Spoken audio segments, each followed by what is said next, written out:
I'll call the special meeting of the Piedmont Unified School District School Board to order. It is 7:33. I will forego the Pledge of Allegiance. There was nothing, we did not take action in closed session. I don't believe we have any agenda adjustments, Mr. Booker? No, not tonight. Okay. Is there anybody, so if anyone wants to speak to an item not on the agenda, so tonight we're talking about the MOU with our Piedmont teachers, which also includes grading. If there's anything people want to talk about that's not on the agenda, could you please raise your hand and Sylvia will open up your mic for you. Make you a participant and open up your mic. I'll wait a minute.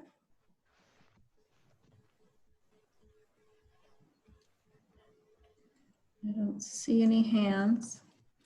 Everybody good? Okay, great. Then with that, we'll go into the review and action items. Mr. Booker. Yeah, thank you, President Smith. So this evening, we're going to talk about the tentative agreement on COVID-19, memorandum of understanding between the Association of Piedmont Teachers and Piedmont Unified School District. With that, I first want to start off by thanking our negotiations teams. They did a remarkable job of coming together with a true collaborative spirit and addressing the issues. We have a history of interest-based bargaining, and we have really positive interactions throughout. So our team from APT was Gabriel Kessler, Ashley English, Katie Terhar, Jennifer Gulasa, and Janine Morton. And from the district, it was myself, Dr. Cheryl Wozniak, Adam Littlefield, and Michael Coratone. And I'm going to get into the document in a bit. I want to remind the community that attached to the agenda, the tentative agreement or the MOU can be downloaded as a PDF to follow at home, because when we get into the nuts and bolts of the actual tentative agreement, I'm not going to steal the screen and go through it line by line. I'll give some overview, but people can follow at home in that way.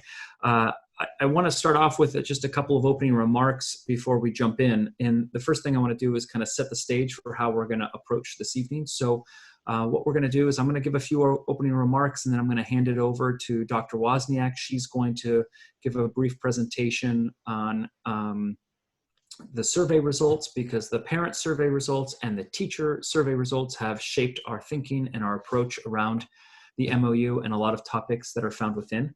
When the presentations are over, the board, if there are clarifying questions from the board, we'll take a look at those. And then we're going to move into my brief presentation covering the bulk of the MOU, go into board questions, clarifying questions at that point, and then I'm going to hand it over back to the board president, where I think she's going to entertain public comment. We'll go through public comment and answer questions to the best of our ability, and then enter into a board discussion at that point. So I think that's how we're going to set up tonight's agenda. So just a few opening remarks. One is I just want to say how proud and grateful I am to lead the community during this time. This has been a remarkable opportunity to collaborate with teachers and classified staff, administrators, parents. We were on a student senate call yesterday, on Friday, which was incredible.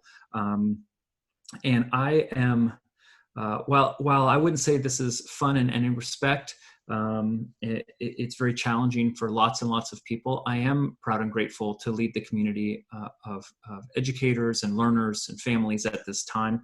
I think that our role as leaders really comes out in times like these, and I've really tried to communicate to my administrative team and to teacher and classified staff leadership as well that we have to all buy into this concept that perfection is the enemy of the good, that we can't be stalled in our decision making or in our approaches if we're going to wait for perfection, because it's not going to come around and then the moment will pass us by.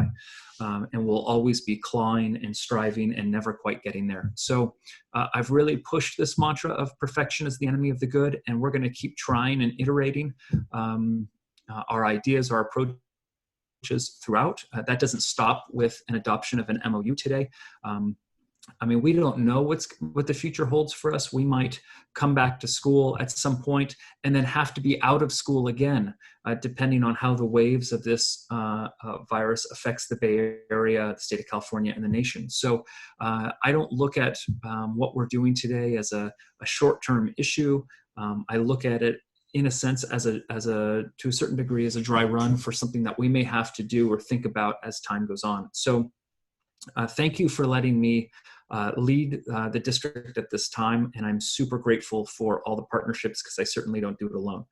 I want to remind the community that we are a district that is community first. We put the community first. That community is of students and staff and families. We see ourselves as a joined community that need to support one another, that need to be flexible with one another. We recognize and value our relationships. We lean on them and depend on them. And I think, to be honest, that's one of the hardest things we're experiencing right now, is that lack of connection, because we're a district that leans so heavily on it. To be away from one another during all this has been what's been the real struggle. And I think we also lean on the encouragement that we feed off from one another.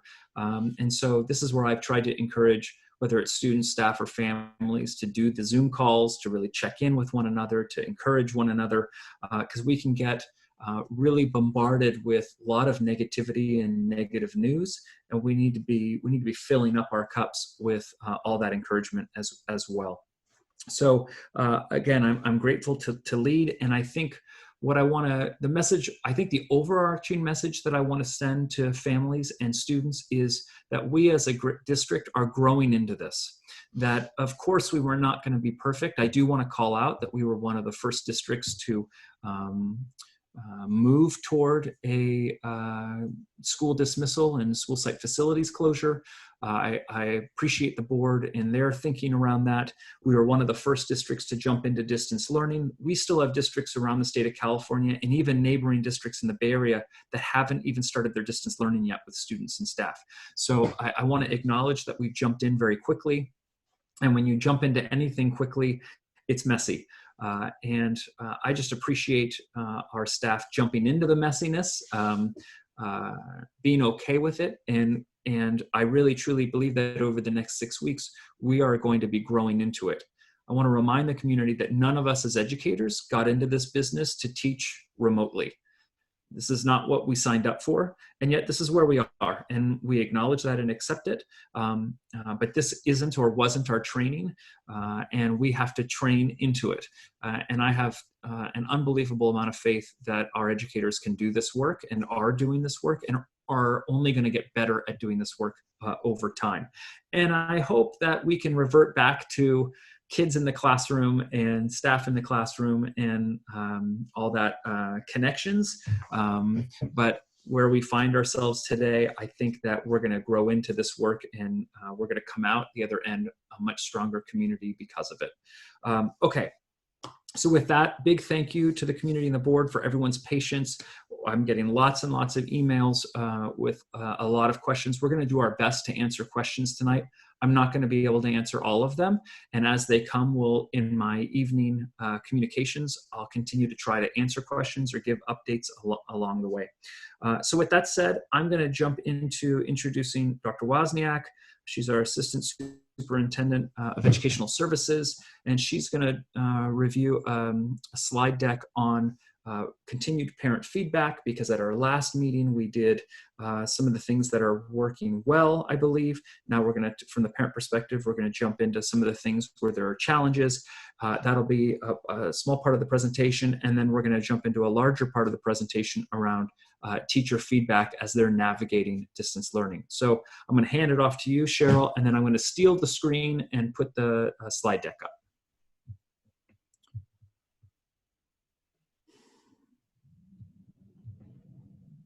Just give me a moment.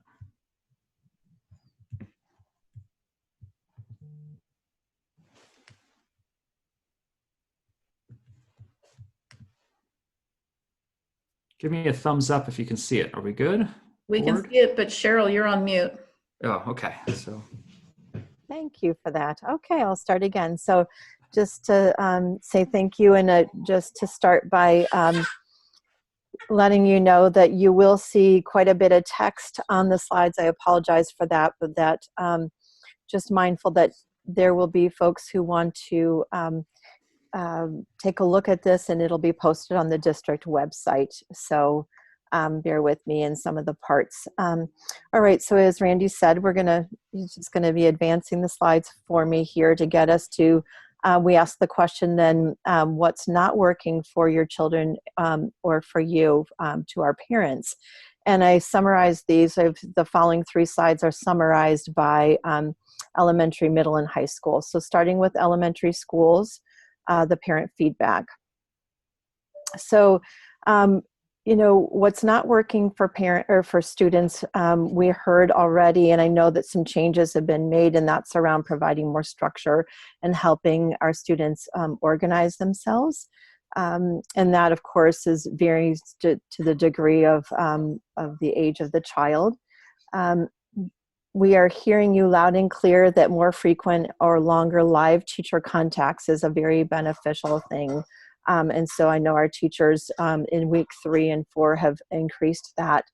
We have parents who are saying that their students need more challenging work or differentiated work. I think that will come more with time. There has not been as much art, music, and some of the other content areas. That's not been our focus in the start, but I believe that will come as well. Parents are saying that their children need feedback on how the students are doing. And of course, we acknowledge that there have been many tech challenges. There's been a question raised about screen time and a request in some cases for more print-based materials. And of course, we're all really realizing the amount of social interaction that our students are missing with their classmates. And that's been addressed in some situations. And I know Stephanie Griffin, our instructional technology director, is working on Zoom and as another platform for more social interaction with our within the classes. And then the ongoing challenge of some students wanting more work while others feel there's too much. And we want to, switching over to parents, what we recognize is that elementary parents face many challenges as they're managing a lot more with their children because independent work is not up and running in the same way for the older students. And so that is very difficult. And parents have shared that there's not enough to fill their entire day. And so it's hard to motivate the kids to stay focused and do some of the work that's provided independently. It's been asked if we could streamline the instructions for parents on how to extend those tasks. So part of tonight's presentation, of course, is also we have teachers watching and we'll be sharing so that they're aware of these challenges as well. And I'm confident there are things that we can address. Some parents who want to know more how to prioritize when there's so much work and their children can't get to all of it. They report it's hard to monitor the screen time and that there's too much work expected from some of the students while they're trying to manage, and of course recognizing that they're in the middle of a crisis and they're trying to manage their homes as well. So we hear all of that. And as we go into the middle school parent feedback, you'll see some of those same things, but some unique situations. So moving on to middle school parent feedback. Again, they're looking for additional interaction with teacher and classmates. That's a theme throughout. We're asking that the assignments and updates that are added to Schoology be done so with more notice, because we've heard that some students have missed postings and are finding that they need to toggle back and forth and check their email. So we can work with our teachers on that. Same with the virtual check-ins. And again, just as our teachers are getting up and running with this, as they're learning about this, I know they're making changes to that as they go. There is reports of inconsistency of the amount of work that's assigned to students across the disciplines, where some are getting a lot and others not as much from teachers. We are hearing of limited instruction provided by teachers, live instruction, and lots of assignments being posted at the middle school level. Some assignments are taking students a lot of time, which of course is increasing their amount of time that they're on their screens. And with all of this, with not having all of that teacher interaction, there's a lot more reliance on the students needing to do heavy amounts of reading and writing. And when you're doing that on a screen, that can be challenging for long periods of time. For our parents, we heard from our middle school parents that there's a lot to manage on Schoology. They are grateful to have a single platform, but it's a lot. They're concerned about their child's lack of engagement, the amount of screen time, again, not enough work to keep them busy throughout the day.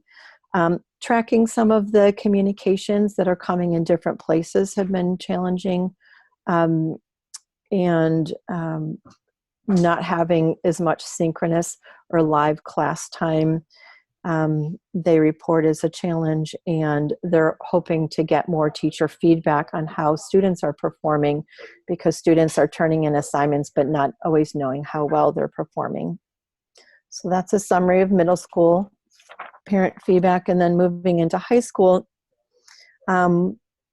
similarly, the online instruction and structured class meeting times are still being worked out. There's a lot of work to be done independently, and some parents have said that students would like to be able to do more work together online. There are reports of some high levels of workload, and reports where it's perceived that some of the work is more busy work, and they're hoping that there can be more projects or assignments that are inspiring and engaging for students. Not everyone following the class schedule for class meetings has been reported. And then some students are sharing with their parents that their classmates are cheating with distance learning in this modality. And of course, we do feel very much for our seniors. They're reporting the lack of senior activities, and the fun stuff that comes with senior year is very hard for our students. For high school parents, again, lots to manage for their children with everything on Schoology. They're concerned about the engagement, lack of engagement, and lack of a lot of screen time, not enough work throughout the day. Many of the same things as middle school, looking for that synchronous class time feedback. And then the added piece that came up as a theme for parents, concerns about pass, no pass grading, anxiety about grades, college admissions, the AP exams. So again, we do appreciate the parent feedback. It is very helpful. All of the administrators, site administrators, have read through all of the parent feedback. We had almost 600 parents respond, and we are listening, and we are going to continue working with our teachers through this time. And I think that you're already seeing some of those things being addressed. All right, so we did create our district and union work together on a feedback for teachers. And so I want to share that we had 112 responses that I'm reporting on. If you advance to the next slide, you'll see quickly just that there was about, it was pretty evenly distributed between the levels, elementary, middle, and high school. So thank you to the teachers who, on top of their busy schedule, took the time to give us their feedback. So we asked, have you performed a synchronous meeting? We wanted to know how many teachers have done that to date. And so of the 110 who responded, 89% have held a synchronous meeting with live meeting, and 11% had not yet. And when we asked the question, have you performed asynchronous? On the next slide, you'll see that 64% of teachers have pre-recorded a lesson or some type of communication, and almost 36% have not. So what you'll see later is that this is an area that we've been working with the teachers. Prior to this, teachers were not of the mindset that they pre-recorded, but you can see that 2/3 of those who have responded have done so already. All right, we asked the questions. We really wanted to know how much time on average are our teachers spending developing distance learning lessons. And I want to point out that these responses are developing the lessons. These don't include the time teachers are spending holding those live meetings or synchronous class meetings, responding to emails. So the way I categorize this is by level. So you'll see that they're grouped into the increments of the amount of time they spent planning. So I just want to give you a second to take that in and then point you to the bottom totals.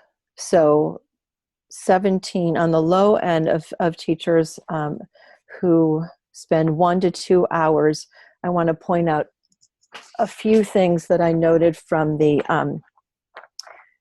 from what teachers shared. So we had 94 teachers who recorded the specific quantity or range of hours, and other teachers simply wrote in, because this was an open-ended, they spent many, many hours but didn't quantify how many. That's why the 94 versus the 112.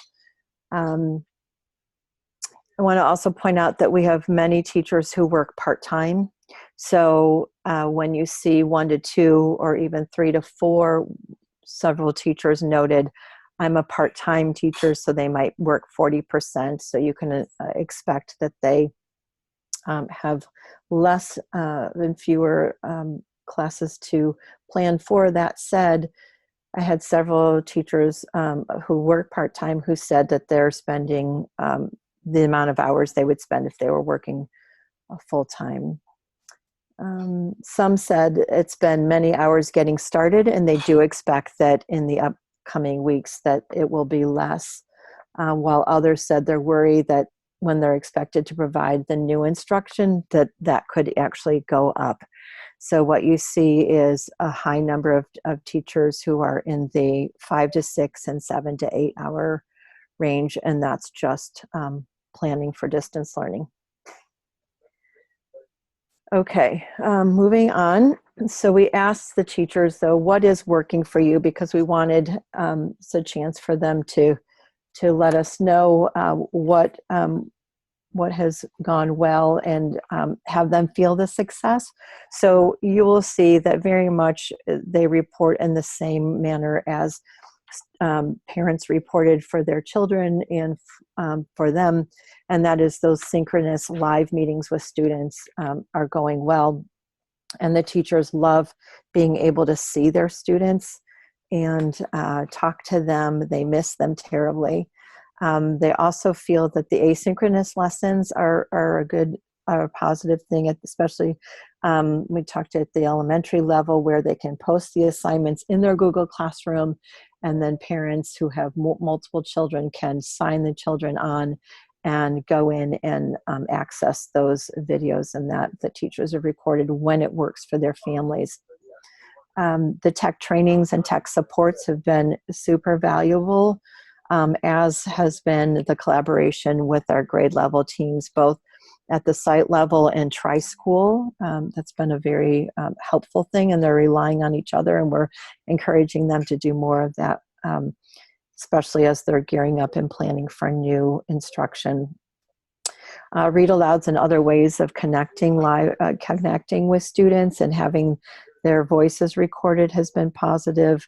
Not feeling like they have to collect the work and score it right now, because not all students are able to get what's done. They're really having a hard time figuring out, what's the right amount for students and families. And so they appreciate that, not needing to give a score on things. And they really appreciate getting positive feedback from parents and students to know that their work is being appreciated. And then at the secondary level, what's working is, again, those live meetings, having Schoology. We've had this for a couple of years, this place to post videos, and this management system, of course, all the tech trainings and the support. What works for many teachers is being able to plan for the full week and then allowing the students to work at their own pace, right? So that we recognize that the schedule is not perfect, but being able to plan out for a week helps our secondary teachers manage the high number of student contacts that we just have to acknowledge the difference there at the secondary level. Office hours, holding those office hours as part of their schedule, having some check-ins with students in small groups or one-on-one. And they're actually reporting that they're having some really positive one-on-one interactions with students that to respond to questions as opposed to doing everything via email. Recording the lessons and then giving them the homework and then circling back. Providing flexibility for the students to turn in the work as they're able to. Again, not having those strict deadlines is really important because students are managing a lot. Figuring out how to have the student-to-student interaction. So we've got some discussion boards going, or kids seeing each other in the Zoom meetings has been a positive thing. And then some new technology that's been rolled out has made learning fun, and while it's more tech for the teachers to learn, we're getting a lot of positive results from those. Okay, so then we want to talk about, we did ask what are the challenges that you're experiencing, and the way I've laid out these next slides is, after reading through multiple times, these are not divided up by level because the themes, it really didn't matter if you're an elementary, middle, or high school teacher. These themes resonated across all levels, and so what I have done is I named the challenge, and then I just chose a couple of quotes because I do think that at this time it's really important for us to hear from the teachers. And so rather than me trying to synthesize that in a way that removed the voice, I'm going to share a couple of quotes that align to each of the themes. So the first challenge is, how do you create a classroom in your own home? And one teacher wrote, I live in a very small space that has now become my bedroom, living room, and now teaching space. It makes life and work quite difficult at times. And another teacher wrote, I do not have a workspace at my house, and I have no desk to work at. My family of 5 is having to juggle quiet space for me to meet with students. I am currently keeping the crates and boxes of materials that I brought home in the back of our minivan because I do not have anywhere to store them in the house. So like all of us, as we're trying to manage how do you work from home, and that's a really important thing to consider for our teachers. The second theme that came from the teacher feedback is not enough time to do it all. Randy's going to advance. Oops, back one. There you go.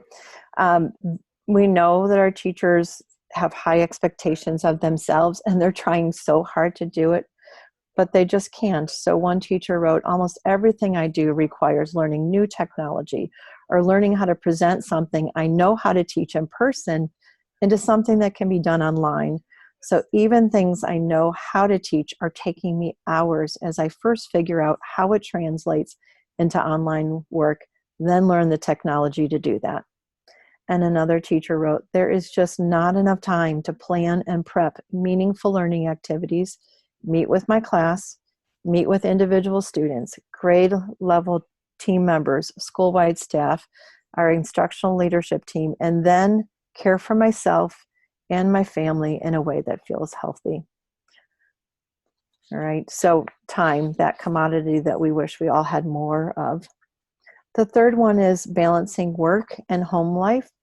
A teacher wrote, "It's a ton of work to do right by my students. I also want to do right by my family and take care of my household." So I read many reports of teachers going back and forth between taking care of their children, their own children, and the children that they teach.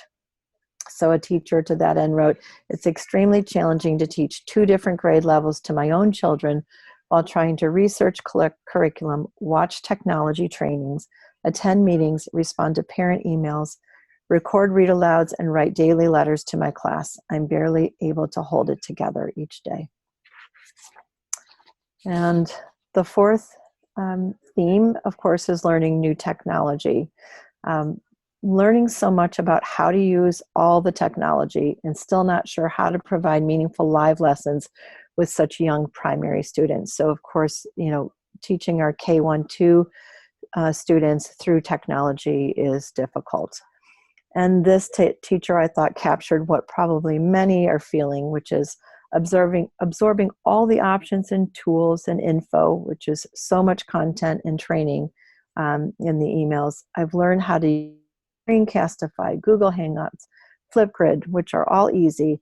And I know there's so much more and so much going around, and most of it is passing me by. I just can't keep up, and I truly cannot read everything that is being sent my way.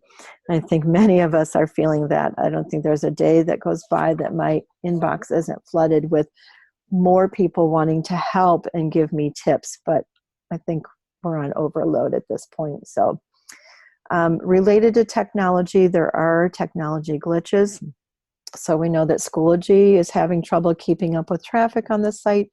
It freezes for both the teachers and the students. And many of us internet connection issues because so many people are online at the same time. So even our best laid plans, we're not able to deliver that the way we'd like.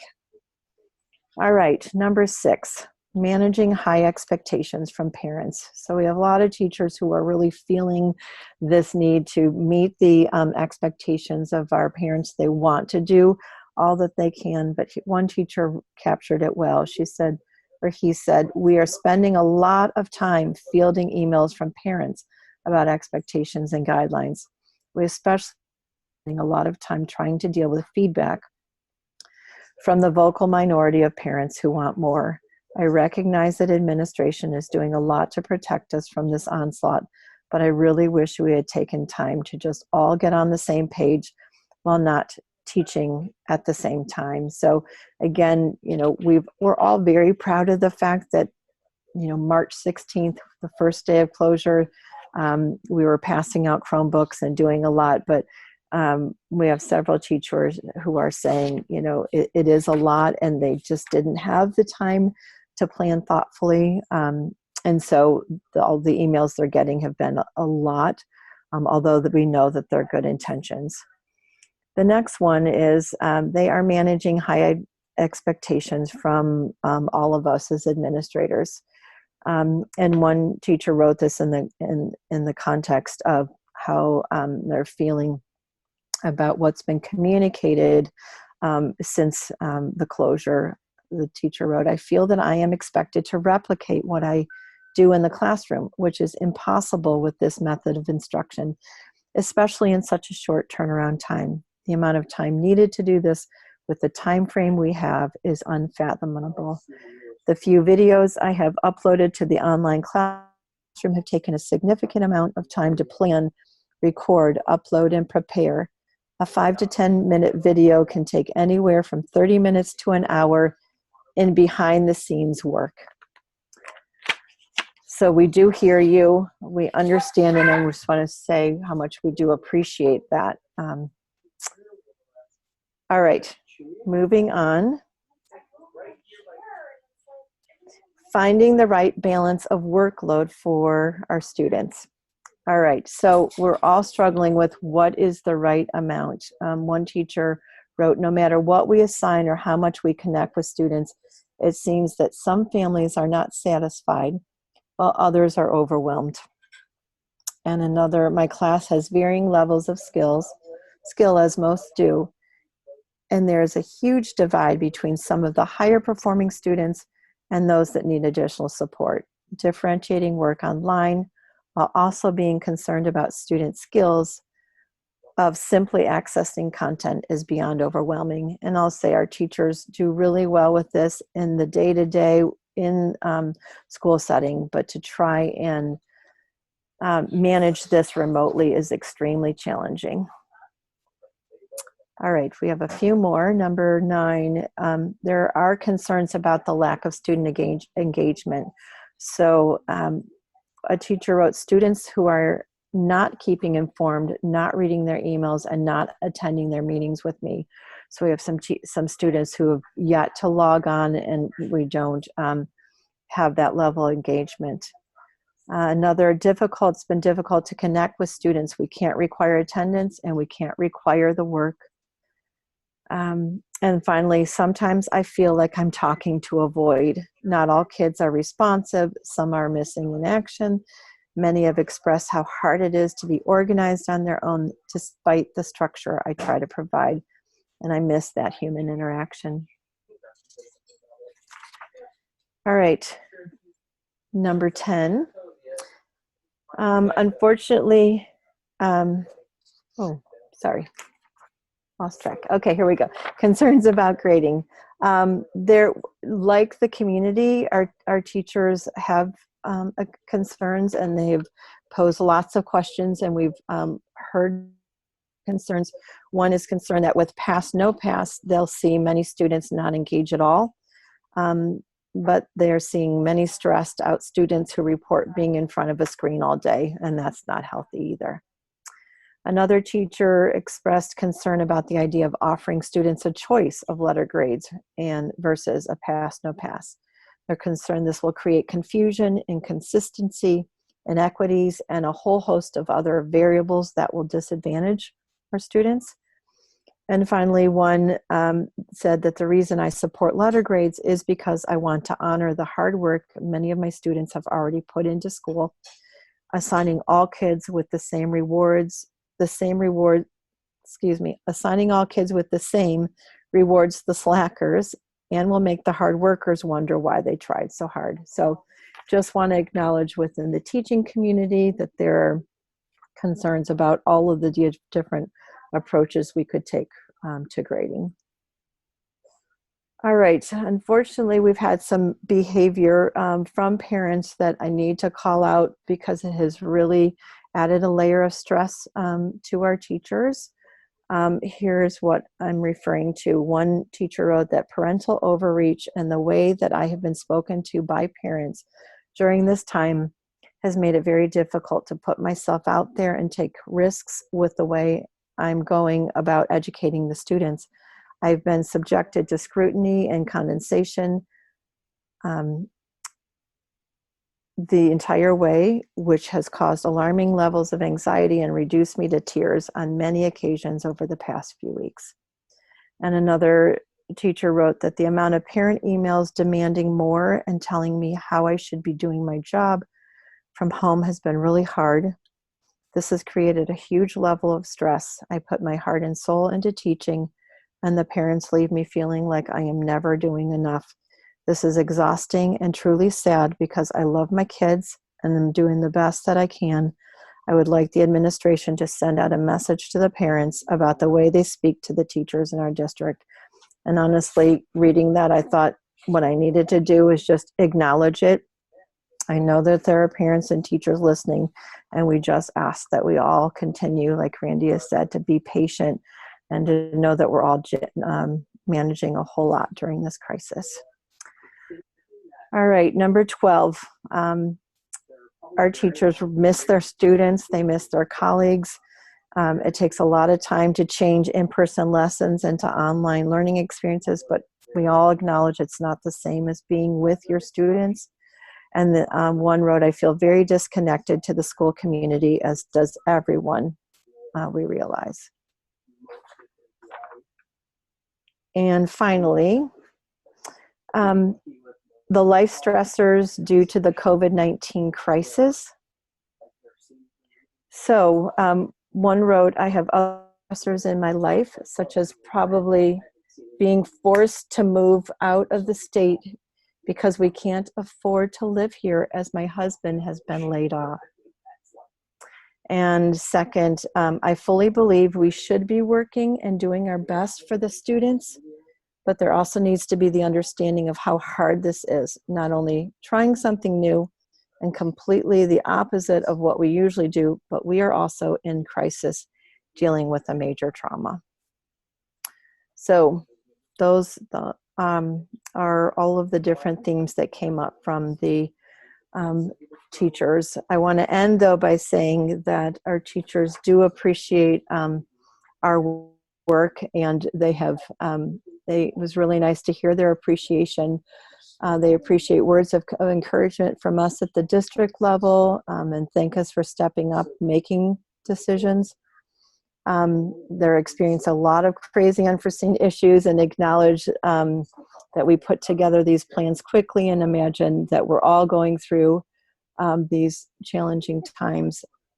And then they want to appreciate their colleagues for brainstorming, staying connected, appreciating district and school leadership, and making good and thoughtful decisions.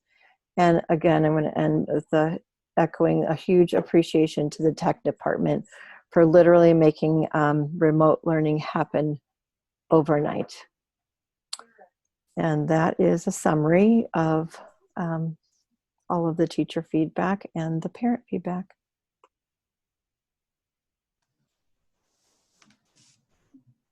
So we had agreed that we would have the board ask any questions that they may have of Cheryl's presentation, and then we'll go into Randy's presentation. Are there board members who have any questions for Dr. Wozniak? Megan? Thank you. I couldn't see. Thank you. Go ahead. I just want to say a big thank you to you for putting that all together and for the presentation. It was really great to hear the parents' view and the students' view and the teachers as well. So that, I think that really gives us a really good picture of how it's been going so far. And I know that was a lot of work to put together. So just to thank you for that. You're welcome. Anybody else? I can't see Sarah, so hang on.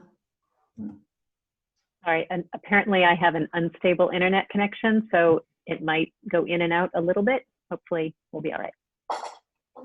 But yes, thank you. Thank you for doing that, and thanks to all of the teachers and parents who responded, because, you know, as superintendent said, this is just learning. Everybody, you've all jumped into this. We so appreciate everybody's being so willing, so flexible, and we've all had to be flexible, and appreciate. This has just been such a crazy time of adjustment, and I know everybody needs to take care of themselves and their families, and appreciate your having such dedication to the students and to continuing teaching and trying to figure out how to do it in this new way. We recognize it's really hard, but appreciate your having high expectations, you know, for students and stuff. And Cheryl, I think it's really helpful that you are soliciting in feedback like that. And I think maybe it sounded like some of those comments were saying it might be, you know, everybody's being bombarded with information, but at least by people responding to the survey, you can synthesize some of that information, which might be more helpful sometimes than having parents just individually reach out to teachers, unless it really is something specific for a teacher. Okay, so these are questions. This isn't our comment period. So anybody have sorry. questions at this point? That's okay, Sarah. I mean, it's all the comments are good, but we were going to try and keep our comments after we heard both presentations. No worries. Anybody else have questions? If not, I'm just double checking on my roster. Okay, then I'll mute, but we'll go back to Mr. Booker. You're going to present now. Okay. Yes. Thank you, Cheryl. That was wonderful. Yeah, thank you, Cheryl. Okay, so I don't have a slide deck. What I was going to do is go over the salient points of the Memorandum of Understanding for the board and community again. I want to encourage the community, if you'd like to take a look at the MOU in its entirety, it's attached to the agenda. And this evening when I send out my daily communication, I'll attach it for staff and families as a link on the update, so people from home can take a look at it if they're not tuning in tonight. So again, big thanks to APT and district leadership for coming together and working through just a host of issues that we didn't even know were coming at us.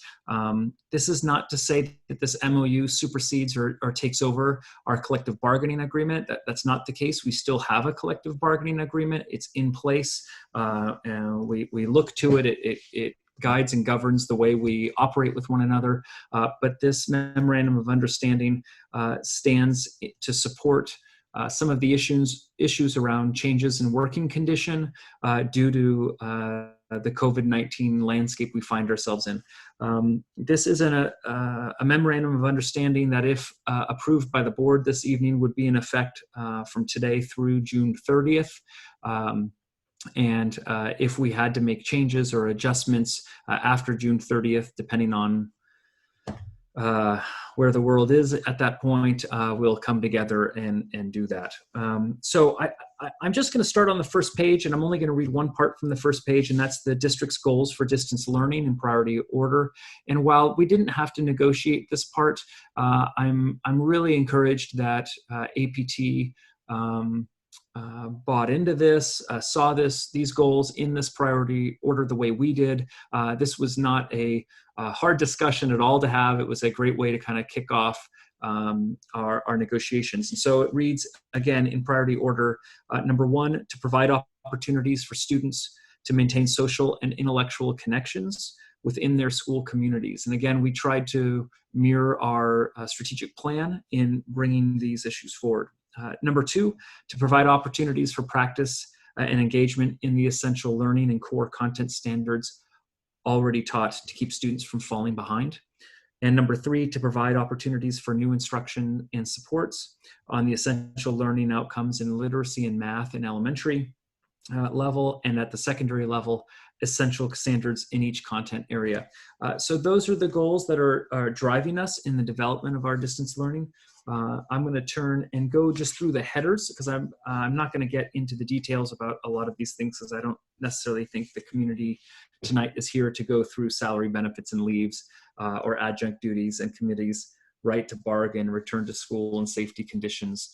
But when we get to page 3 and talk about distance learning hours and professional responsibilities, I think this is when we start getting into what's affecting students and families at home and staff's day-to-day life. We have a section on professional development that I thought was important, because as you saw from the survey tonight, or the survey results tonight, we're asking teachers and staff to participate in a lot of professional development that's fast and furious to get people up to speed. As I go into responsibilities for instruction, I think I want to start off by giving some insight into our discussions with APT and the district and admin and all that. And that is to say that this MOU serves as a baseline. And I can't stress that enough for families at home. We see and we have definite evidence of so many teachers doing so much more than is listed in this MOU, that the language in this MOU serves as a consistent baseline for expectations across the district, again, recognizing that teachers are doing so much more. And if we have teachers that aren't able to meet this baseline for whatever reason that might be, we're working really hard to provide the professional development and training to get them up to that speed.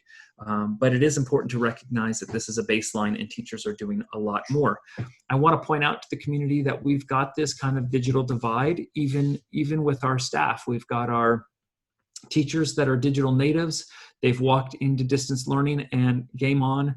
This is normal. This feels easy. I'm very comfortable with all the tools. They come second nature. And then we also have our digital immigrants that this doesn't come easy. This is not firsthand. This is not what I grew up with. This is not why I got into the teaching profession. And logging on and recording and then tech malfunctions, and it just gets overwhelming. And for anyone who has taken on new technology. Doing so in a calm environment is one thing. Doing so when you've got timelines and pressures and people watching is a whole nother thing. And so I want to recognize that we're going to be growing into all of this, and professional development and training is super, super needed. And another big shout out to our tech team for providing all of that. As we jump into page 3, section B, called Responsibilities of Instruction, I am going to read some of these because it applies to how we work with our teachers, what we expect from our teachers, what teachers expect from themselves, and how they carry themselves and bring themselves to work every single day. It reads that unit members shall determine the means and method of providing online and distance learning based on student need, as well as the unit members' professional expertise and judgment. That line's really important to all of us because we recognize that teachers, classroom teachers and specialists, they know their students best. They know them better than I know them. They know them better than their principals know them. And we want to rely on their professional expertise and judgment as they work individually with those students. In recognition of the need to maintain connections with their students and to provide meaningful feedback, unit members at all levels agree to use a variety of methods such as synchronous platforms, videos, and online discussions. And I think that sentence is also really, really important. As we talked earlier this evening about some of the obstacles that teachers are facing, that it's, there might be a desire out there in the community where teachers would host synchronous learning for 6 hours a day. But we recognize that that is a challenge for a lot of families who have a small space, or a lot of teachers who have a small space, or younger kids, or whatever it might be that gets in the way of that balance of providing work at home while taking care of family at home. And so we want to make sure that teachers have opportunities to do that synchronous learning, but also can rely on other kinds of strategies and vehicles as well, and that was important. It also says in this last line on page 3 that the district PUSD will provide guidelines and recommendations for schedules and best practices. So what you'll see coming out of the district over the next several days into weeks are recommendations for teachers on ways they might be able to structure their classes or structure their schedules. That's not to say any of those recommendations or options that we're providing, or that maybe department chairs or instructional leadership teams come together and provide are required. But what we want to keep providing staff with more opportunities, more structure, more guidelines if they want to lean on them. Doesn't mean they have to lean on them, but we'll be continuing to work on that as we go along. As we go into page 4, now we start jumping into level specific, and it leads with elementary school. And it reads, elementary teachers will provide content lessons, opportunities for synchronous and asynchronous learning, offer feedback, and maintain connections with students. You're going to see that line in not only elementary school, but middle school and high school, because we see the value there of, it's not only about providing new material and the kinds of vehicles and ways we're going to do that, whether it's synchronous and asynchronous learning, or even that offering feedback, but it's that maintaining of connections with students that's so, so important, whether it's those daily check-ins or the office hours or the live teaching or the emails. We want to make sure that teachers are making sure to attend to the health and wellness of their students and bridging connections where we're finding that to be so hard even in all our own lives. It also reads, at each grade level, teachers will be responsible for providing the following number of hours of instruction and activities. And again, this is where we spent a considerable amount of attention to what can the teachers do? What can the students do at home? What can families support at home? Because we recognize at some of the younger grade levels, we're not just asking students to do this, we're asking parents to do this too, because oftentimes parents have to support their children in the learning at home. And that's not necessarily just at the elementary level. I see that at middle school and in high school. And then again, because we have a diverse array of learners in our district, I even know with my own son, who's a high school student, who has special education needs, having him do assignments just totally on his own is not reasonable. It's not the way that he learns. So we recognize that whatever we're asking, oftentimes students to do, we're asking families to do too. And so it reads on letter A, transitional kindergarten will provide 1 hour of pre-academic and play-based activities daily. Oh, let me also say, we're also recognizing this balance about screen time too, that we don't want kids necessarily on the screen for hours and hours and hours on end, and that's not just elementary. Letter B, K through first grade will provide 1 hour and 40 minutes of practice and learning daily. Letter C, second and through fifth graders through fifth grades will provide 2 hours and 15 minutes of practice and learning daily. And again, let me call out, we're recognizing that we have many, many, many teachers that are doing more than this. This is just, again, that baseline expectation. It goes on to read at TK through third grades at each elementary grade level will meet synchronously with students at least once per week on a weekly basis. And at fourth and fifth grades, each elementary grade level will meet synchronously with students at least twice per week on a weekly basis. Again, I know I'm going to sound like a broken record, but I know I have teachers who are doing more than that. Again, trying to set that baseline expectation. Moving on to middle school, because I'm going to try to go fast. Again, we start off with that same intro sentence. Middle school teachers will provide content lessons, opportunities for synchronous and asynchronous learning, offer feedback, and maintain connections with students on a weekly basis. This part about offering feedback is really, really important as we get into the grading piece later on in this presentation. So just kind of put a pin on that, our expectation is that teachers are providing that feedback to student learning. How are they progressing? What are they doing? What could they be doing better? So on and so forth. Number 4 reads, middle school teachers will provide a minimum of an hour a week per course of office hours during which the teacher is available in real time to respond to questions in a live chat platform.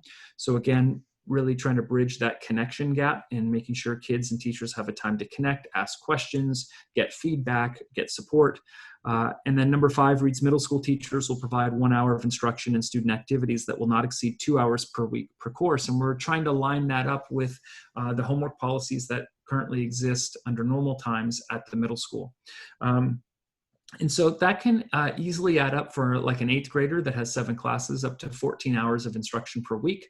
And then on top of that, you're looking at a number of hours of opportunity for office hours or connections with staff.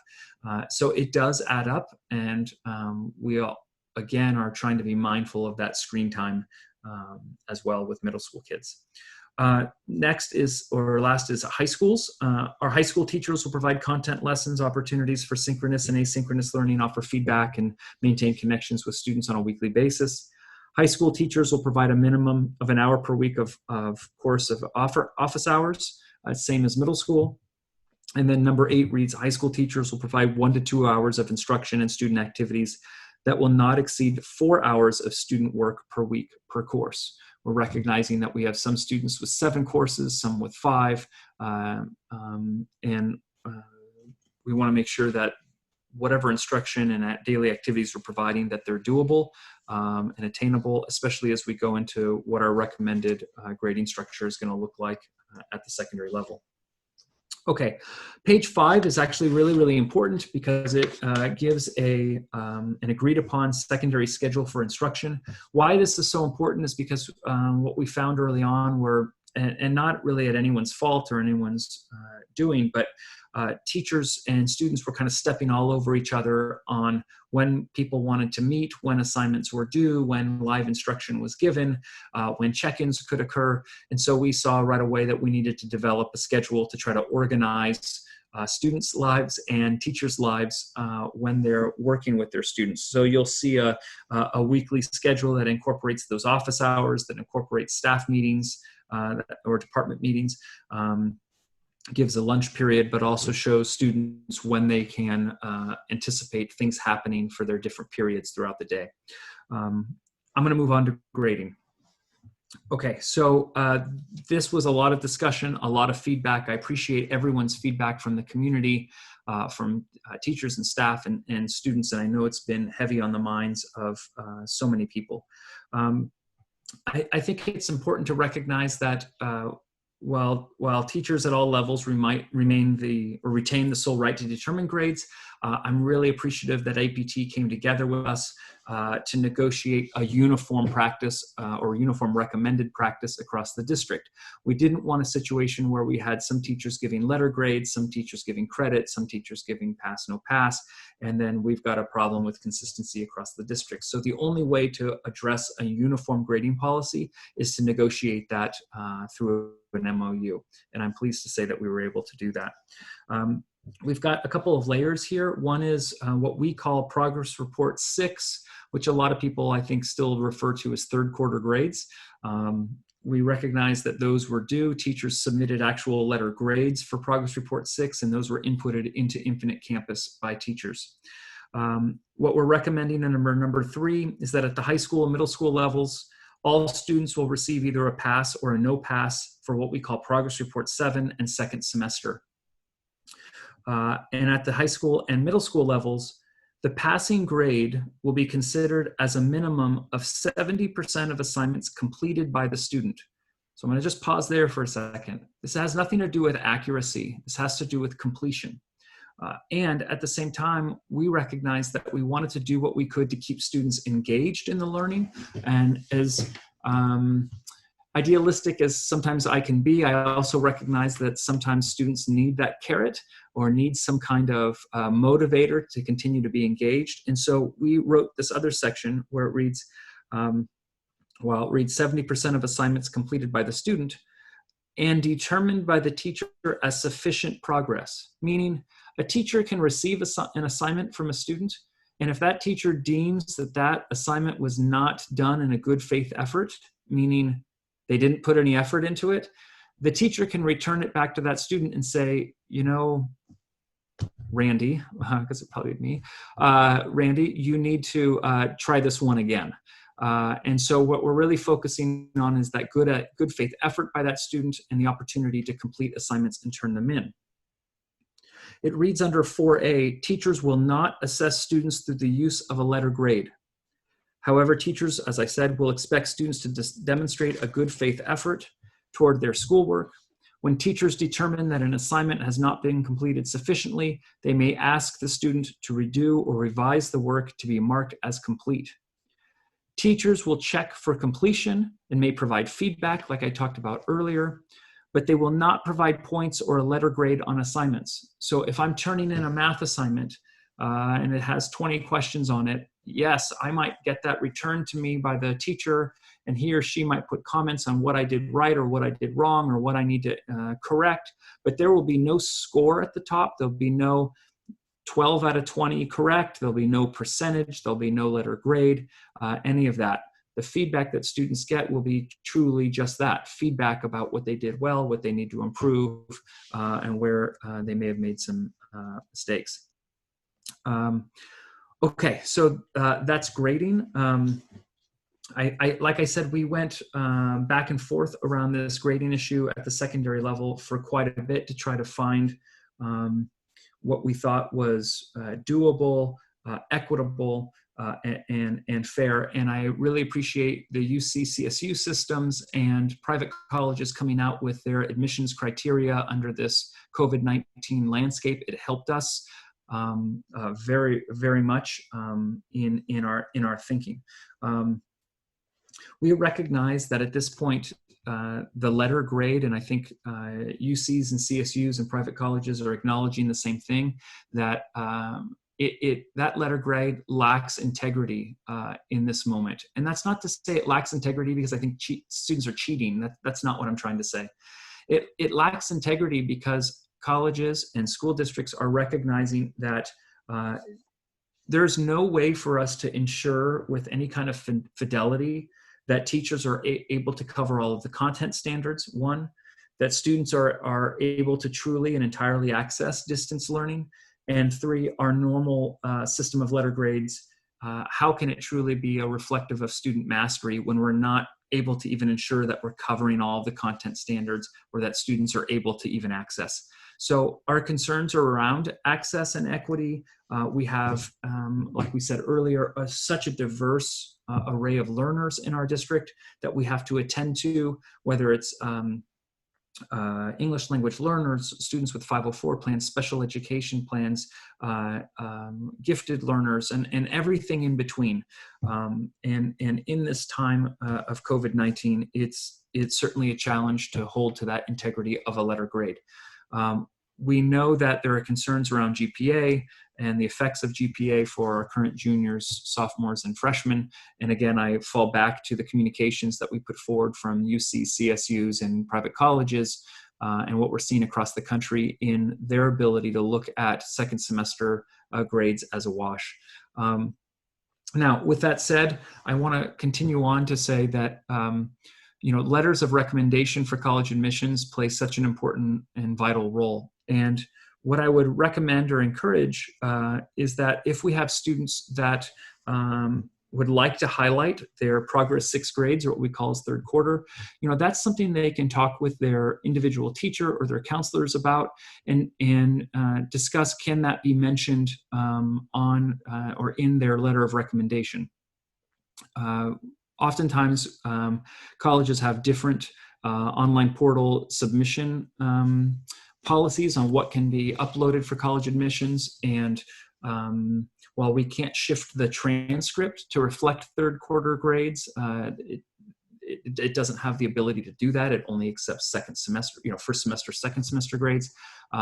Colleges do upload or allow an upload of letters of recommendation. And so if students want to try to get third quarter or progress 6 reports recognized or seen in some kind of way, they can work with their teacher or their counselor who's writing a letter of rec and ask that that be mentioned in their letter of rec. I know that we have a system where students do connect with counselors and teachers around what to include in letters of rec and the building of those letters of rec. And let me just say, just really quickly, a big shout out and thanks to all those teachers that do those letters of recommendation. I mean, it is an immense amount of work and our students so depend upon them. So thank you, thank you, thank you. I can't say thank you enough for that.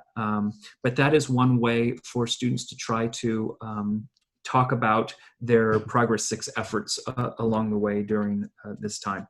So moving on, I'm just going to jump to elementary school. I'm on kind of the top of page 6. It reads, at the close of the school year, teachers will provide narrative feedback for TK5 students on their progress with grade level standards during the period of the school closure, unless limited in doing so by a student's inability to participate in the learning activities provided. So teachers will provide narrative feedback. We're not going to be looking at those normal report cards, but we do want teachers to provide feedback where they can. The rest of this document talks a lot about district-wide special education. We have so many different special education roles, and the federal government and state laws really dictate how we approach individual education plans, triennial reports, psychological reports, all of those. And so we need to ensure that those continue. We don't have really a lot of choices on that. And so much of the rest of the document focuses on those particular roles.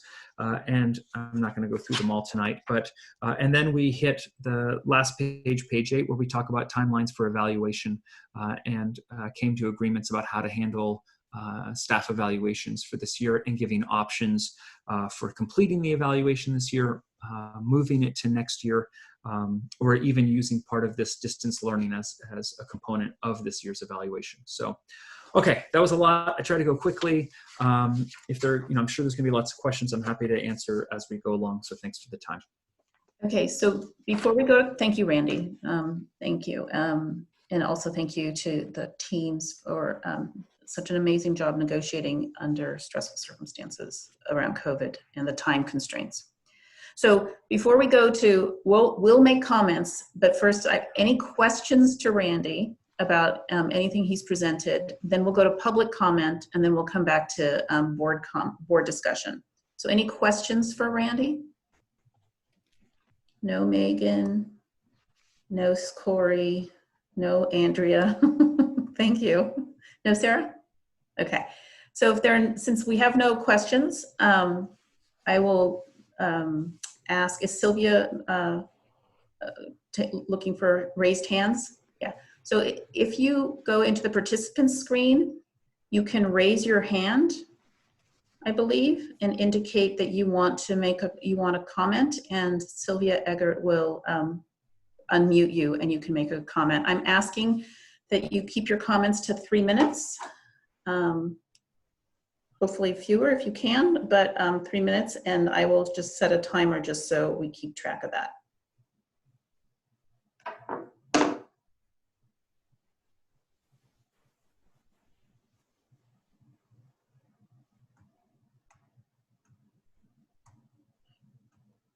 I'm not seeing anybody who wants to comment.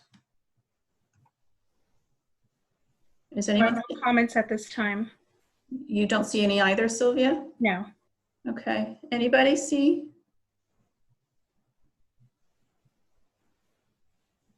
I'm just going to wait another, I'm going to count to 30.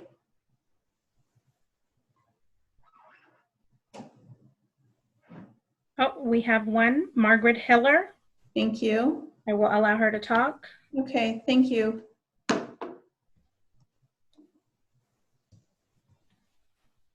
Hi, I just had a quick question. I heard the comment towards the end there that the third quarter grades can't go onto the transcripts. Why is that? Because that seems like a viable alternative for the kids that wanted to receive grades. Can you answer that, Mr. Booker? Yeah. Thank So what we would have the option to do, Ms. Hiller, is to shift, and I've seen another school district do this, shift the third quarter grade to become the second semester grade. That can be done to count it as the second semester grade. But what we can't do is show a pass as, if we went to this model, show a pass for second semester, and at the same time on the transcript show a progress sixth grade, a letter grade. So the system doesn't allow for that, nor do colleges accept it. They just want to see second semester. So I'm sorry I wasn't clear. If this is your point, that under our negotiations, we could have come up with, as I've seen other school districts, a couple of other school districts do, looked at that progress sixth grade or that third quarter grade as the second semester grade. I don't know if that's what you're meaning. Am I still unmuted? Can you hear me? Yes. Yeah. So would there be any consideration? I mean, there are a number of kids that feel really strongly that they want their grades because they're getting good grades, they're taking weighted courses, etc. Would there be any consideration of giving those students the opportunity to opt to have that progress grade turn into their second semester grade? And let me also, kind of as a follow-on to that, as I mentioned in the note that I sent you all yesterday, I think this is going to come up again. I don't think this is going to be a one semester situation because it seems like this pandemic, may ebb and flow. And, I wouldn't be at all surprised if there's another shelter in place order in the fall. And so the thought of this impacting not only this semester, but potentially next semester as well for students and beyond is really troubling for kids that are in that age range, sophomores and juniors and freshmen. Is it okay if I answer, Ms. Smith? I think you're on mute. Yes. But yes. Okay. Okay. So, we did talk a little bit about the opportunity to offer a letter grade for second semester as a choice. I've seen one, maybe two other school districts across the state that, in my research, and there might be more, but do that. Where I struggled, or where our teams struggled with that choice, is how we explain that equitably on the school profile. That when you have some kids that choose the letter grade that are applying to schools, and other kids that, in a sense, then choose the pass, no pass, how colleges will look at that as a total school. How would you look at some of our kids reporting grades, some of our kids not reporting grades? How do we explain that on a school profile? And I think we're going to have problems equity-wise and explaining it to keep everyone afloat. I think that would or could negatively impact some students, especially those who chose to do a pass. We may have colleges that look at that and go, well, why did they choose a pass over a letter? I just think it opens up with lots of questions. And then to your second point, I think it's a really, really good one around this will come again, and what do we do then? I agree with that, and I think it's part of our planning and working with our admin team about the fall and winter of 2020, 2021. And specifically, I would look for continued guidance from UCCSU on this issue, because if it does come again, how are UCCSUs and private colleges going to look at admissions on round 2? Will we need to shift? Will we need to shift back to letter grades, or I don't have the answer yet. This MOU really just talks about this particular semester and this semester only. That's why it has an end date of June 30th on it, and we'd have to revisit for the next year. Okay, now we have Lindsay. Hi. I just wanted to follow up on the previous question regarding next year. I believe I heard you say the current MOU expires June 30th. So if this does return next year, are there plans so that, if this does become something that for the next year, 18 months, like some have predicted that we ease in and out of, that there are plans for us to be able to do that with ease so that education continues? I'm going to jump in, Ms. Smith. Yep. That's good. Okay.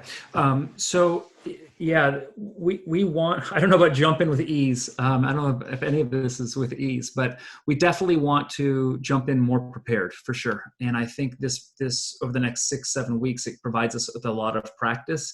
And it's not practice we're going to forget. I think we are going to have to talk about or talk with our staffs, our principals, our communities and students around if we have to do this again, continuing to survey and get feedback and build upon our capacities. Because I think you're right. I don't think it's necessarily an if, it's more of a when. And we do want to be better prepared. And again, not necessarily just with COVID-19, but if we have wildfires again or any of those kinds of things, I think it's just great for us to be prepared so that if we have to shift, we can shift in a better way. We don't have to spend the time prepping and planning like we've been doing now. And I think that's what a lot of school districts have been doing. And I'm, I can admit that maybe we jumped into distance learning too quickly. Like I said, a lot of other school districts haven't even started their distance learning yet. They've been planning this whole time. The way we jumped in, at first we thought it was going to be 2 weeks. Maybe that was quite naive, but we only knew what we knew then. I'm sorry, Lindsay, I don't know your last name, but Lindsay, I think we do have to continue planning and prepping for that occurrence to happen.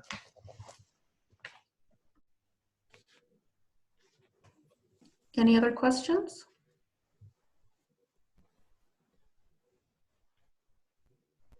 There are no other public comment. Oh, 2 more. Okay. Julia Kaplan.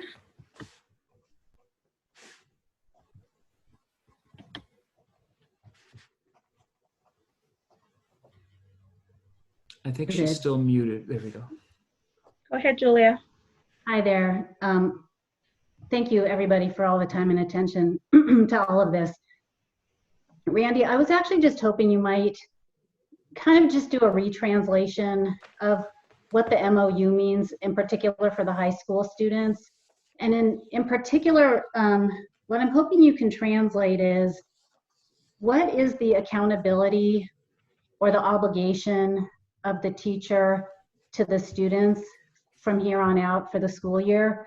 Because it sounds like they're not obligated to give feedback. They're not going to be, evaluating by virtue of grades.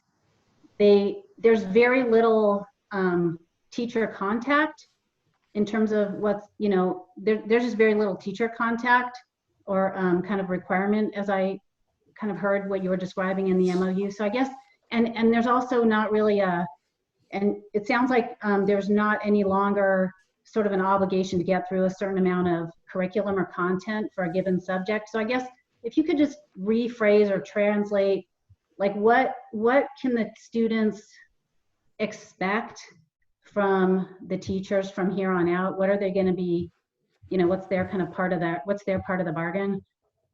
That'd be really helpful. Thank you, Mr. Booker. Yeah, so I'm really glad you brought that up because I don't want there to be confusion about this. So where I want to start is back to the learning goals on page 1. And we were very specific about these goals. Number one, if I could just like encapsulate it, is really about those connections, that we're not a district that's turning into only asynchronous kinds of connections, that we have to have synchronous so that that we can check on the social and emotional well-being of our kids. That's one. Two, we want to make sure we don't have a fallback or a slide back of learning. We want to make sure to reinforce the things that have already been taught. And then number 3, and this was important to us as well, and I think Governor Newsom really called it out, is that there does need to be opportunities for new instruction and supports moving forward. So all of those 3 things need to happen. And if we go to page 4 of the document where it talks, I'll just talk to the high school part, which is what you brought up, numbers 6, 7, and 8 on the bottom of page 4. When you ask about accountability, it reads just in the first line that high school teachers will provide content lessons, opportunities for synchronous and asynchronous learning, offer feedback, and maintain connections.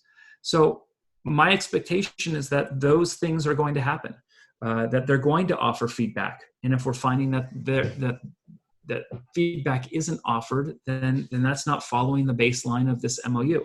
That synchronous learning is going to happen. And as part of Dr. Wozniak's presentation, you saw that, and I don't have it in front of me, I'm sorry, 80-some-1% of teachers are doing synchronous, I'm guessing off of memory. So we're seeing that happening, and we're gonna wanna see, obviously under this MOU, 100% of teachers providing synchronous learning. So we do have accountability for teachers in the sense of this MOU and the baseline expectations it represents.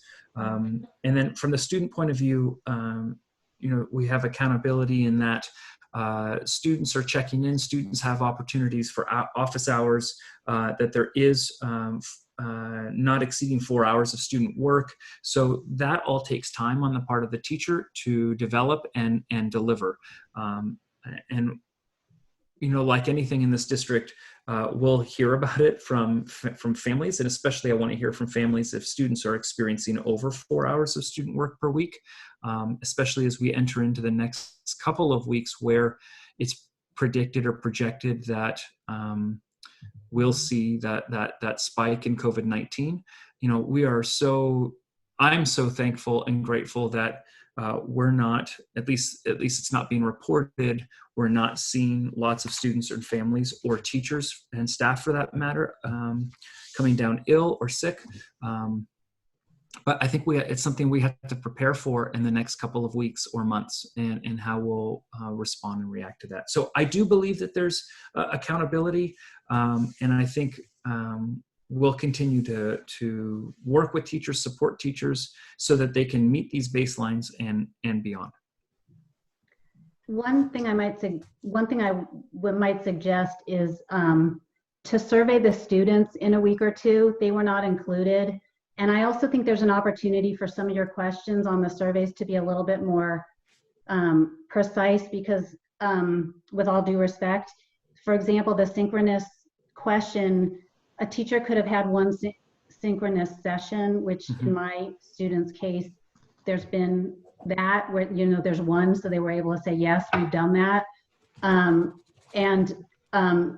There's classes where there's been no feedback, or, I guess what I'm saying is, in terms of making sure what's put on paper is, we're realizing the vision and the hopes. I think it would be really valuable to survey the students in another week or so. Yeah, I agree with that, Ms. Kaplan. And I think it's something what we'll look to do is the week we get back from spring break, toward the end of the week, start posting some kind of survey for students, let teachers jump into this week, jump into it, over spring break and into the next week, and then survey students to see how it's progressing. So I definitely agree. And if you have specific questions, feel free to email me. I'm always open to that.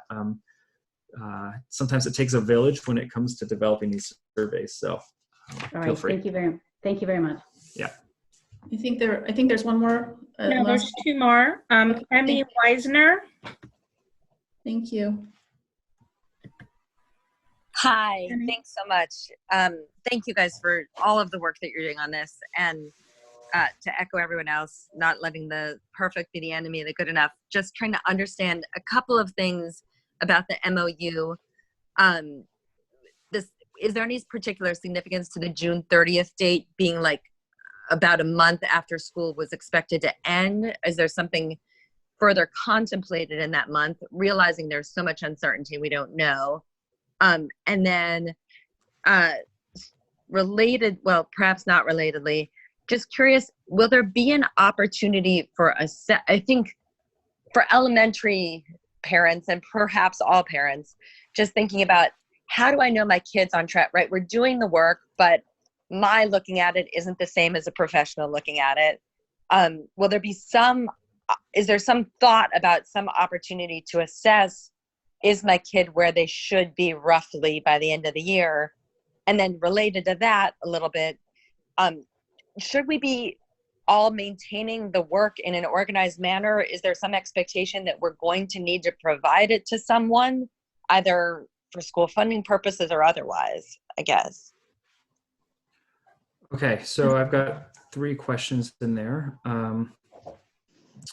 Okay, why June 30th? That's a simple one. That's just because that's the end of the pay period for staff. So we chose it as part of the end of the pay period because we've got language in the MOU that talks about compensation. Really no other reason than that. Around assessing student progress. Yeah, I think that's a big deal, and we want teachers to assess how students are doing and giving that feedback.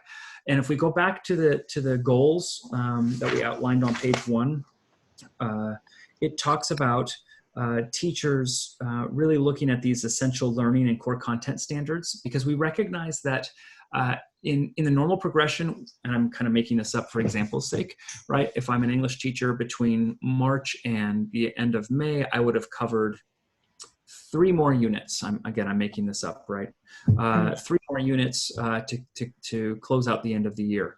We're recognizing that in this distance learning, while the teacher might still want to cover 3 units, it's not likely going to be the same kind of instruction or same robust kind of content delivery.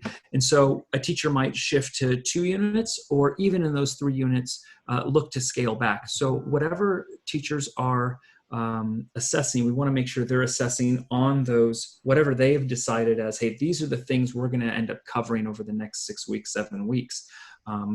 You'll see that AP, or through the College Board, has in a sense made that same determination, where they've basically come out and said, hey, when we facilitate these AP exams, we are kind of not, I don't know how they're doing this, but we're kind of knocking off any of the questions that would have been addressed toward content that would have, could have, should have been covered, March to June.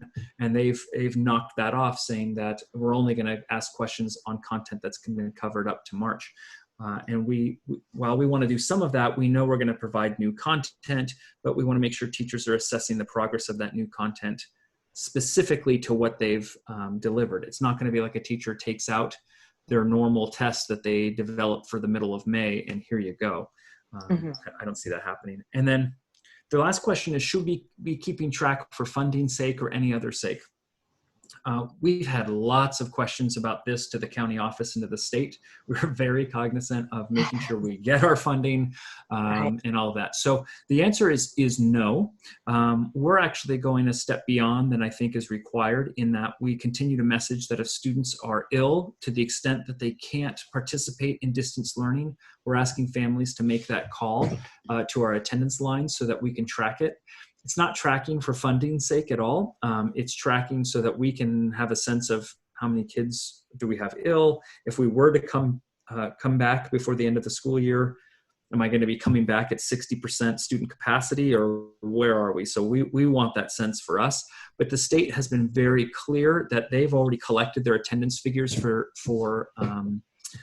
their for lack of a better term, payment to us, and they're not requiring us to do that. Okay, thank you so much. Thank you. Okay, and we have Lilith Stern.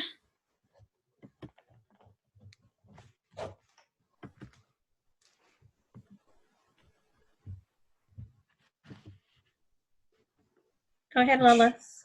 I think she's still muted. Unmute. There you go. Hi. Does it work? Yeah. Yay. All right. So thank you so much. And I know it's been a crazy time and so many things to think about. And here's another thing. I'm wondering about summer. My question is really for those kids, particularly in the younger grades, whether school might start a little earlier to get them caught up, or whether you've considered completely swapping the usual summer school program, not having it at June, but having it more contiguous with the beginning of the school year, so maybe happening in August instead, because I don't know how long this quarantine is going to last, and I just worry that if a kid, even a high school kid, did fail a class, they would want to be able to remediate it in the summer school, and there won't be time if if we get messed up with a June start on summer. So all of those questions, and also on behalf of the kids with IEPs, I'm sure that nobody was considering that the school year was going to end kind of for those kids in March, or they would have a difficulty accessing curriculum the way that they are.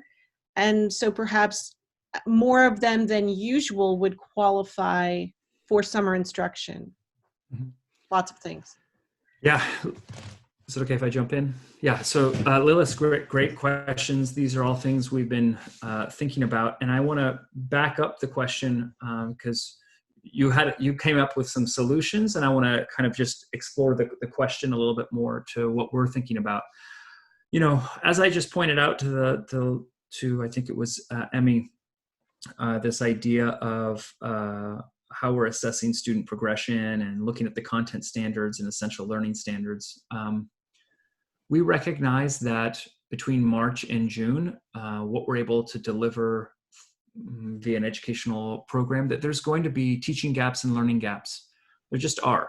And we need to spend some time over the next several weeks trying to determine what those teaching learning gaps are, so that as second graders become third graders, or as ninth graders become 10th graders, we're able to communicate to that next grade level teacher what that learning teaching gap was. And then we also have to figure out how are we going to mitigate that at the next grade level. This is way easier said than done. Now, you talked about, so one, I just want to say we recognize that and we're going to have to plan for it. And then two, you talked about some possible solutions around summer school. So this is a lot easier, I think, at the secondary level than it is at the elementary level. At the secondary level, we already have a system of online remediation that we've been using for years. Our system's called Accelerate, I believe. And I'm familiar. Yeah, and so that might play a much bigger piece, or a much more robust piece in how we roll out summer for secondary, especially to address learning gaps, or if a student failed a course or whatever it might be. Now, what we do at the elementary level is that's still up in the air. We'll have to talk more about that because typically at the elementary level, it's kids coming together in a physical space, and would we look to continue it online, so on and so forth. So we're not quite there yet in our planning. Okay. Just was wondering what was happening. Thanks. Thank you, Lilith. So if there's nobody else, Sylvia, I do not see anyone else. then I'm going to close public comment. Thank you, everybody, for hanging in there and staying on for your comments. And now we'll go into board discussion. Just make sure. Oh, all right. Corey, Megan, Sarah, you're all broken up on my. There we go. Now I can see you. Anybody have questions? Want to start? Comments? Andrea, you have to unmute yourself. There you go. There you go. I don't have any questions. I just wanted to say thank you, first of all, to the negotiating team. Randy, I know you and your team had some very, very long days. And I really want to say thank you so much, because it's also saying my internet connection's unstable. But anyway, So thank you very much. And, you know, I just want to say, obviously, these are really, really hard, trying times for our community. And because we're a public school, we've heard, you know, we've had questions from the community about why can't we do things like some other private schools, but we're a public school, and we're trying to do what's the best for our community. And that means our staff, and that means all of our students. And we have a huge variety of students. So I really think that this MOU kind of addresses our needs for now. And to be back in school. I think you saw that from the survey that Cheryl did, that the teachers miss the kids and the kids miss the teachers and everybody misses their classmates. But this is the right thing to do for our school right now. And we have no idea what's going to happen in the next few weeks. Or as many people brought up, what's going to happen in the fall. And we just have to take things one, you know, kind of amount of time at a time. That didn't make any sense, but anyway, so I just want to applaud the teachers that are working so very hard at home and also trying to deal with their families and watch the news and get stressed out. And then also a huge shout out to Stephanie Griffin and her tech team. In fact, Randy, I'd love to hear you list the whole team, because know all of them, and they've just been doing above and beyond amazing job. So I'd love to hear you. I think there are like 5 or 6 people that are helping Stephanie with all her work. And I'm going to mute myself now. Thank you, Andrew. Randy, do you want to do that at the end? No, I can do it now. And I hope I don't miss anybody. So Stephanie Griffin and Nick Torres and Jason Darling and Michael Kaczewski and Yao Seifan and Jason Compton and Yana Bernisa and Debbie Hill and Louisa Chung, Sun Lee, Adam Seville. Thank you. I'm going off memory here. Yeah, they are the real deal. We'd be in a whole world of hurt right now without them. So just so appreciative of their work. Jana. Who did I miss? I'm sorry. Jana. There's someone named Jana who's also. I said Yana Bernisa. Yeah, we said Yana for sure. Right. Yep. Okay. Let's see. I can't see. Now I can't Corey? see. Corey, thank you. You were off on the other page. Thank you, Corey. All right, sorry, I was trying to unmute. Thanks, Amal. So first, totally non sequitur, separate comment. Cheryl, I just want to say that your grandchild is adorable, and I want your grandchild at all of our board meetings, if possible. So, okay, that's separate. Okay, so as Andrew was mentioning, this is a really challenging time for everyone. And we've obviously been thinking about this for a while, and we've really been thinking about it since our meeting last week. One thing that came to me, so the board members will remember this, the beginning of March, we received an email, not connected to this. It was a TED Talk, an assignment to one of our 8th graders. And in that TED Talk, the TED Talk was about the problems with the American education system. It was a very well-written TED Talk, very well researched and well thought out. And one of the things that it said in this assignment, one of the points, was that education, one of the problems with the American education system was that education has not changed for the last 150 years. Made a comparison in terms of look at a classroom 150 years ago and look at a classroom now. And it was just, for some reason, this TED Talk came to me while I was thinking about this in the last few days. And I'm like, be careful what you wish for in terms of, needing to change the classroom. Because in the last 3 weeks, everyone has had to dramatically change the classrooms to things that we've never seen before. I had never heard of the company Zoom. Probably lots of you like me, maybe some people had used it in their, business environment, but I'd never heard of Zoom. Our teachers probably hadn't either. And now they're having to become experts in, video chat, video teaching, video learning. So that struck me as just something, let's all kind of keep this in mind, that the changes we are asking our educators to make are unprecedented. And that word is thrown around a lot of late, but let's keep that in mind. And then a second thing that struck me is, we've talked about student stress and the things we're trying to do with this. We had a workshop in December, and Sarah, you spent a lot of time and energy, creating the questions and creating that workshop. And one of the segments of that workshop was on grades, right? There's a lot on grades.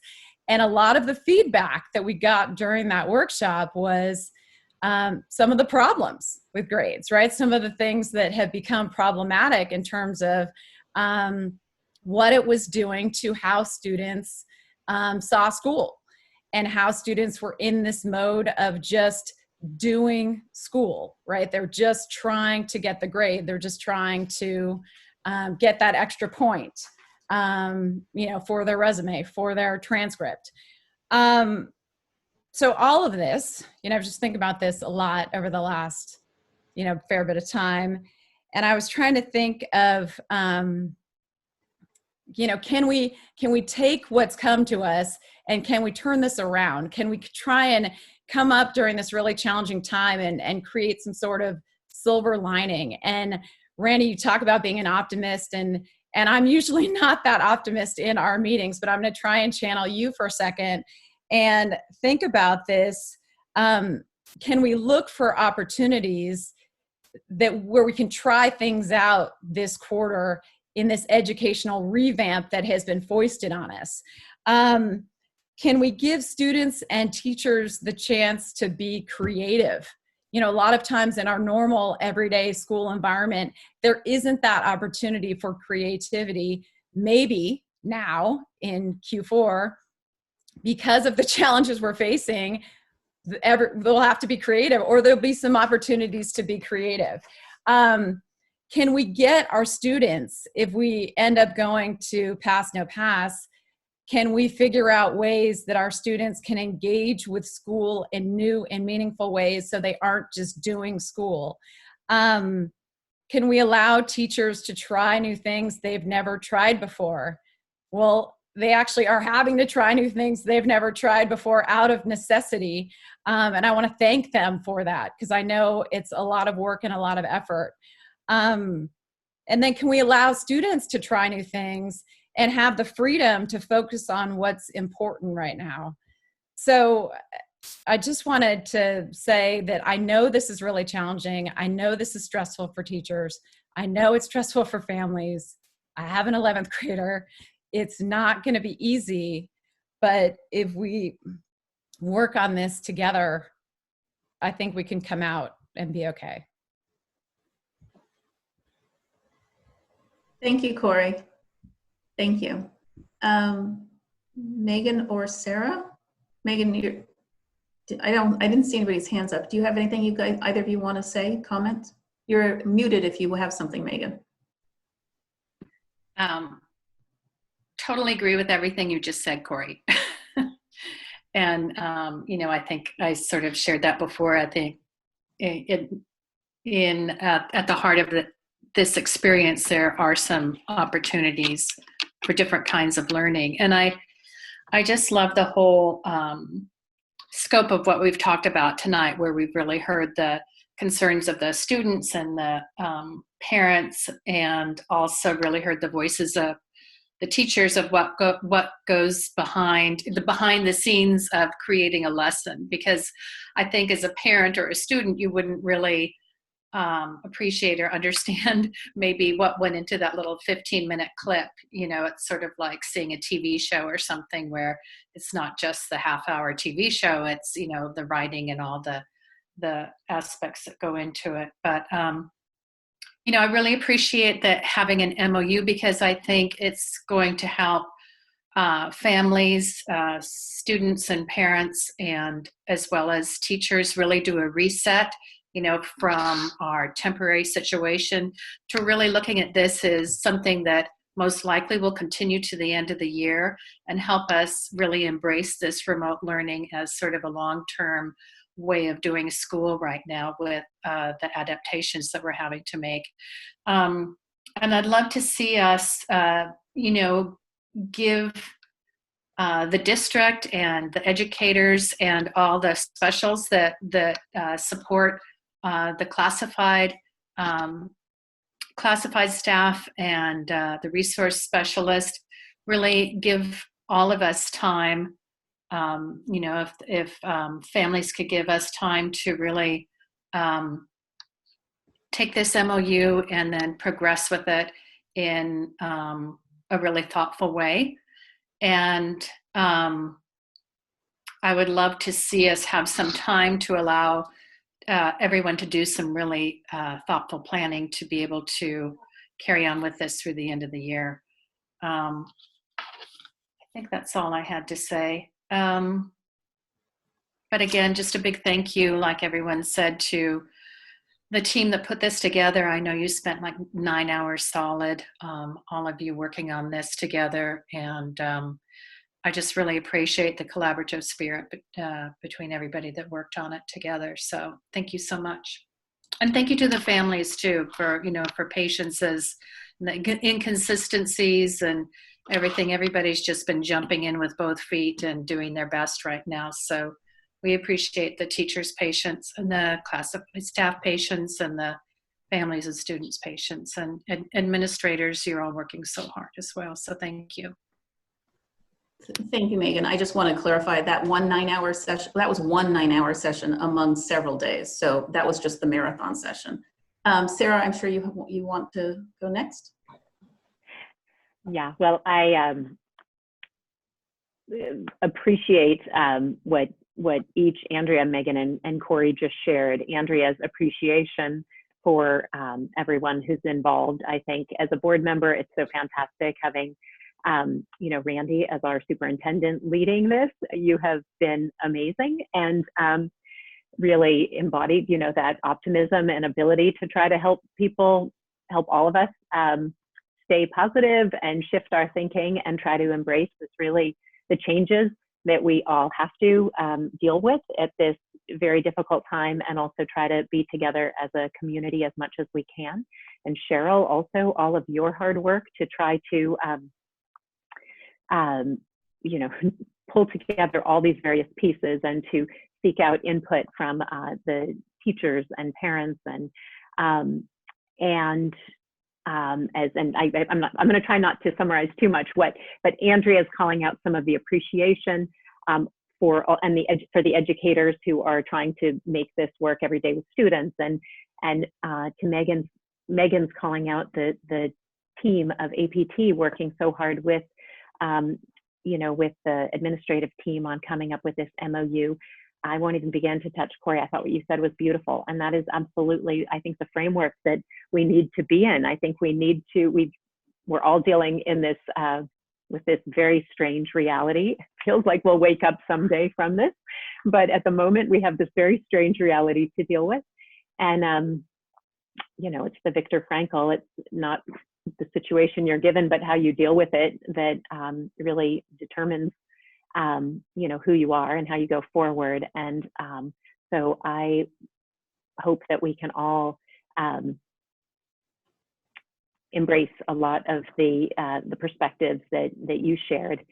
One thing I was thinking about as Randy was talking about the MOU, and I appreciate that the PUSD goals for distance learning are built very much on the PUSD goals that many of the educators and parents and administrators have been working on in terms of the district goals through the LCAP meetings. But I think it is remarkable to actually look at the verbiage in the district LCAP goals. which I guess are still officially draft goals. I think we have not officially adopted them, and that was meant and is meant to be later this spring. But goal number 1 is that all students and staff will feel physically and emotionally safe and part of a caring and inclusive community. And as Randy pointed out, in number 1, our first goal is really trying to bring in the caring and inclusive community. And I think it's worth calling out the words that we are probably going to adopt. Students will engage in relevant learning experiences that foster lifelong curiosity, creativity, collaboration, critical thinking, communication, and responsible citizenship. And I like reading that whole bit because, to me, so many of the things are the kinds of things that our students can continue to do at home. And in fact, some of this, the lifelong curiosity and creativity and collaboration, our students are all getting they're all getting a quick study in being resilient and being flexible and trying to learn in all these different ways. So I'm optimistic that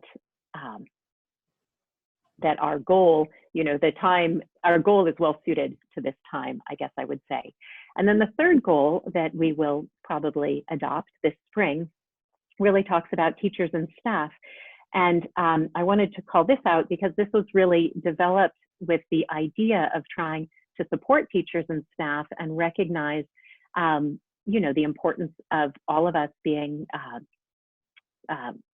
sort of the lifelong learners of in teachers and staff, professional development, and also being sort of flexible. And anyway, the way that we have drafted the goal reads, teachers and staff with district partners will ensure an outstanding educational experience for every student through collaboration, innovation, and professional growth. And I think that even though that's not directly stated in this MOU, I think just the idea in the MOU that we really want and need to provide time for the educators to adjust to this new way of trying to deliver content. Because as some of the speakers mentioned tonight, we may be in the situation where we have to do this again, whether it's for COVID or fires or something else. So I think this is almost an investment of time to try to adjust to a new way of, a new way of potentially delivering content. So anyway, and the last thing I guess I wanted to say is when I was asking my daughter who's in college, and she is a senior in college, and she's a pre-med, and she was really hoping that she wants to get A's in her pre-med courses to get into the med school of her choice. So she was very disappointed also when her school decided that everybody was going to receive pass-fail, regardless of how they're doing in their classes.